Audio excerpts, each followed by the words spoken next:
ഇപ്പോ ബംഗ്ലാദേശ് അയൽ രാജ്യം നമ്മുടെ സൗഹൃദ രാജ്യമായിരുന്നു. ഇനി അത് പറഞ്ഞുകൂടാ. ഒരു ശത്രു രാജ്യമാവാനുള്ള എല്ലാ സാധ്യതകളും വന്നിട്ടുണ്ട്.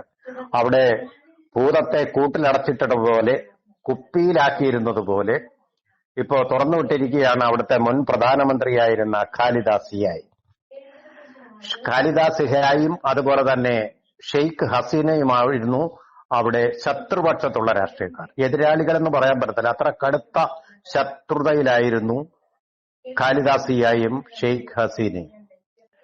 ഖാലിദ സിയ ഇന്ത്യക്കെതിരെ ഉള്ള നിലപാടെടുത്ത രാഷ്ട്രീയ പ്രവർത്തകയാണ്. അവരുടെ കാലത്ത് പട്ടാളവും അവരും ചേർന്നുകൊണ്ട് ഇന്ത്യക്കെതിരെ പല നടപടികളും സ്വീകരിച്ചു. ചൈനയുമായി കൂടുതൽ ചങ്ങാത്തം പുലർത്തുകയും ചെയ്തു. ഇന്ത്യക്കൊരു തലവേദനയും ഭീഷണിയുമായിരുന്നു. ചുരുക്കി പറഞ്ഞാൽ മറ്റൊരു പാകിസ്ഥാനാണ് നമ്മുടെ അയൽവട്ടത്ത് ഉയർന്നു വരുന്നത്. രണ്ട് പാകിസ്ഥാനെയും ഒരു ചൈനയെയും നേരിടേണ്ട ഒരു പ്രതിസന്ധിയിലാണ് ഇന്ത്യ ഇപ്പോൾ. ഇതിന്റെ ഫലമായിട്ടാണ് ഇന്ന് വിദേശകാര്യമന്ത്രി ജയശങ്കർ ഇന്ന് അദ്ദേഹത്തിന്റെ അധ്യക്ഷതയിൽ സർവകക്ഷി യോഗം ചേർന്നു. ആ സർവകക്ഷി യോഗത്തിൽ പക്ഷേ എല്ലാ രാഷ്ട്രീയ കക്ഷികളും കേന്ദ്ര ഗവൺമെന്റ് എടുക്കുന്ന നടപടികൾക്ക് പിന്തുണയാണ് പ്രഖ്യാപിച്ചിട്ടുള്ളത്. അതില് മമതാ ബാനർജി പോലും. പക്ഷെ പിന്നെ എങ്ങനെയാണ് ഇവർ തിരിയുന്നത് എന്നറിയത്തില്ല. കാരണം ബംഗ്ലാദേശിൽ ഖാലിദ സിയ ആണെങ്കിൽ ഇന്ത്യയിലെ ഖാലിദ സിയയാണ് മമതാ ബാനർജി എന്നുള്ളതാണ് സത്യം. അവര് ഏതറ്റം വരെയും പ്രധാനമന്ത്രിയെ എതിർക്കാൻ വേണ്ടി പോകുന്ന ഒരു നിലപാടാണ് സ്വീകരിച്ചിരിക്കുന്നത്.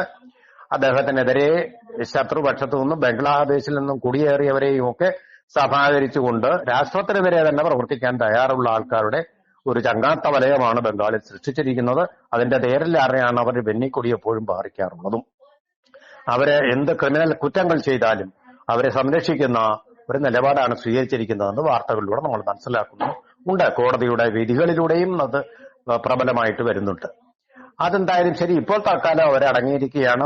കേന്ദ്ര ഗവൺമെന്റിന് സഹായഹസ്തം നൽകുകയാണ്.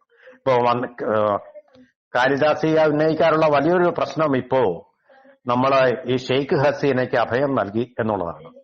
അവരെ കൊല്ലപ്പെടാൻ സാധ്യതയുള്ള ഒരു സന്ദർഭത്തിലാണ്. ഇന്റലിജൻസ് റിപ്പോർട്ടുകൾ അവർക്ക് ലഭിച്ചിരുന്നു. അതായത് ഷെയ്ഖ് ഹസീനയ്ക്ക് കൊല്ലപ്പെടാനുള്ള സാധ്യതയുണ്ട്, അക്രമകാരികളിൽ ഭീകരവാദികളുണ്ട്, അതുപോലെ തന്നെ ഇസ്ലാമിസ്റ്റുകളുണ്ട്, അത് നിങ്ങളുടെ കൊല്ലും അത് എന്നുള്ള ഒരു ഭീഷണി വന്നതിനെ തുടർന്നാണ് രായ്ക്ക് രാമാനും അവരും അനുജ സഹോദരിയും കൂടി ഇന്ത്യയിലേക്ക് പലായനം ചെയ്തത്. അവർ വന്നിറങ്ങിയത് ഉത്തർപ്രദേശിലെ ഹിൻഡൻ എന്ന് പറയുന്ന എയർഫോഴ്സ് വിമാനത്താവളത്തിലാണ്. സാധാരണ വിമാനത്താവളത്തിലെങ്ങും അല്ല എന്നുള്ളതും പ്രത്യേകം ശ്രദ്ധേയമാണ്. ഇന്ത്യ അവരെ സംരക്ഷിക്കാൻ ബാധ്യസ്ഥമായ ഒരു നിലപാടാണ് സ്വീകരിച്ചത്. എന്തുകൊണ്ടെന്നാൽ ഇന്ത്യയോട് എപ്പോഴും സൗഹൃദപരമായിട്ടുള്ള ഒരു ബന്ധമാണ് BJP ഗവൺമെന്റ് വന്നപ്പോൾ പോലും അവർ പുലർത്തിയിരുന്നു. അതുതന്നെയാണ് ബംഗ്ലാദേശിൽ അവർക്കെതിരെ എതിർപ്പ് രൂക്ഷമാകാനും കാരണം പൊതുവെ ഇസ്ലാമിസ്റ്റ് രാജ്യങ്ങളിൽ ജനാധിപത്യത്തോട് അത്ര മമതയൊന്നുമില്ല, മതേതരത്വത്തോടും അത്ര മമതയൊന്നുമില്ല. അവിടെ ഹിന്ദുക്കളെ പീഡിപ്പിക്കുകയും കൊല്ലുകയും ഒക്കെ ചെയ്യുന്ന ഒരു കാലമായിരുന്നു ഖലീദ സിയ ഭരിച്ചിരുന്ന കാലത്ത്. ആ സമയത്ത് തന്നെയാണ് തസ്ലിമ നസ്രീൻ ഇന്ത്യയിലേക്ക് പോരേണ്ടി വന്നത്. അവരുടെ ജീവൻ തന്നെ ഭീഷണിയിലായതിനെ തുടർന്ന് നമുക്കറിയാവുന്നതാണ്. കൽക്കട്ടയിലേക്കും ഒക്കെ വരേണ്ടി വന്ന ഒരവസ്ഥ.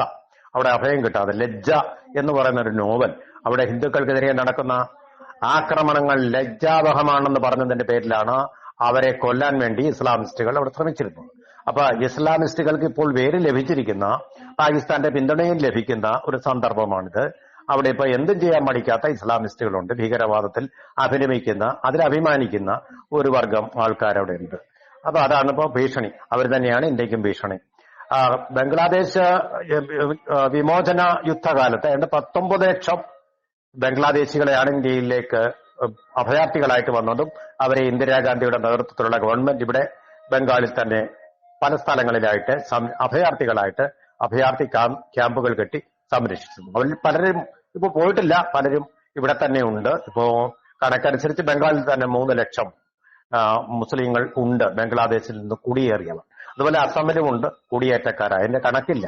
എന്തായാലും അസം ഒരു ഹിന്ദു ഭൂരിപക്ഷ സംസ്ഥാനമായിരുന്നു. ഇപ്പൊ അത് മാറിയിട്ട് ഇപ്പോ ഇസ്ലാമുകളും ഹിന്ദുക്കളും തുല്യം എന്നുള്ള ഒരു അനുപാതത്തിലേക്ക് എത്തിയിട്ടുണ്ട്. അത് കുഴപ്പമില്ല. പക്ഷെ വളരെ പെട്ടെന്ന് തന്നെ ഇസ്ലാം ജനസംഖ്യ പെരുകയാണെന്ന് അവിടുത്തെ മുഖ്യമന്ത്രി തന്നെ പറഞ്ഞിട്ടുണ്ട്.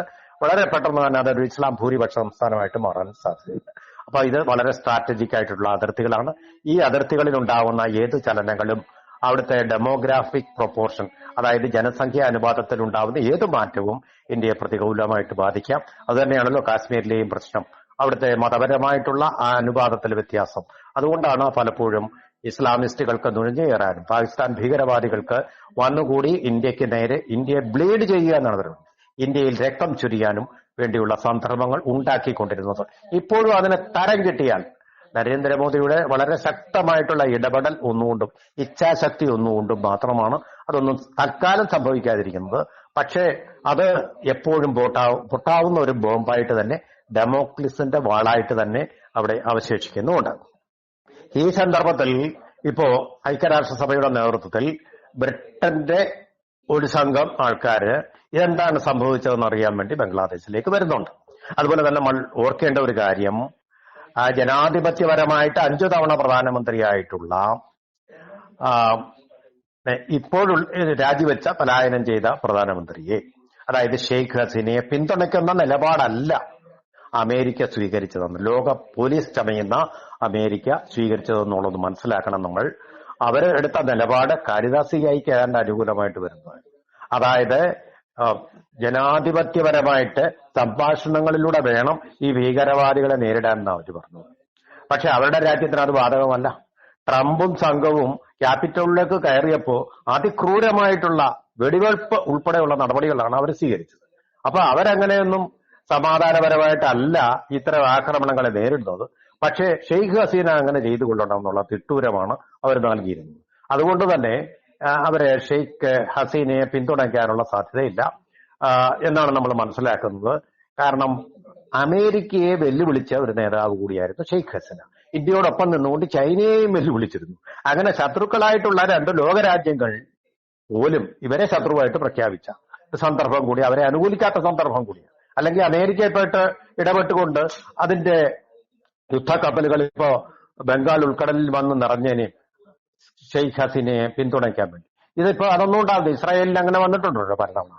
പക്ഷെ ഇവിടെ അങ്ങനെ സംഭവിക്കാത്തതിന് കാരണം ഇവർ സമ്മതയായ ഒരു നേതാവല്ലായിരുന്നു അവരെ അനുസരിക്കുന്നത്. അമേരിക്കൻ